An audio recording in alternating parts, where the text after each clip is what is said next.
The Talent Code is about answering a simple question. What is the secret to getting really, really good at something?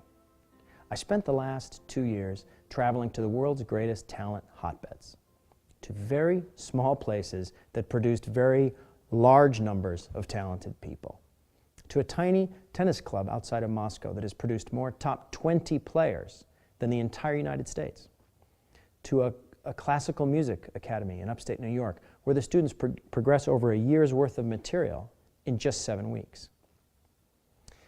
When I visited these places, and I visited 9 of them, I found something that was surprising.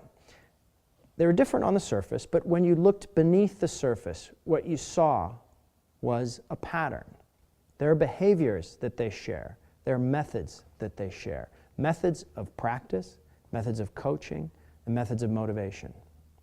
These places are not historical accidents. These places exist and these places succeed because they've unlocked something.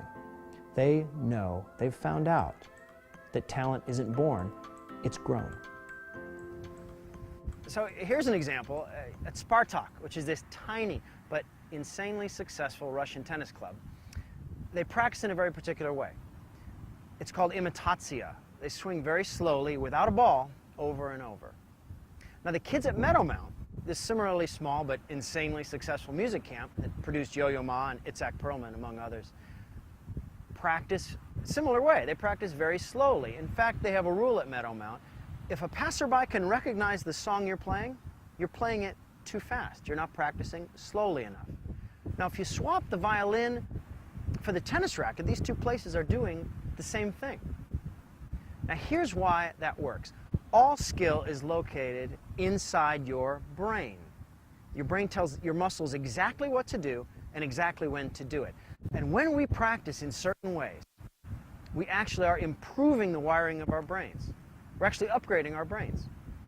And this method of practice is called deep practice. Now, deep practice can increase the velocity of skill acquisition 10 times faster than regular practice, whether you're playing baseball or playing Beethoven. So the bottom line is it's sort of like what your mother told you. Practice does make perfect, but it's got to be the right kind of practice. Remember that commercial that Tiger Woods shot a few years ago where he juggled a golf ball and showed his natural-born ability?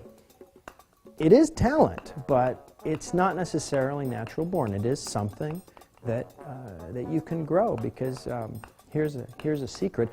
I don't really play golf. But the real reason that these ideas are useful is that they remove the mystery that so often surrounds talent. They give you access to the mechanism through which you can get skill and accuracy and power and fluency. And when you have access to that mechanism, when you understand how it works and can apply it, then you can unlock talents that you never knew you had.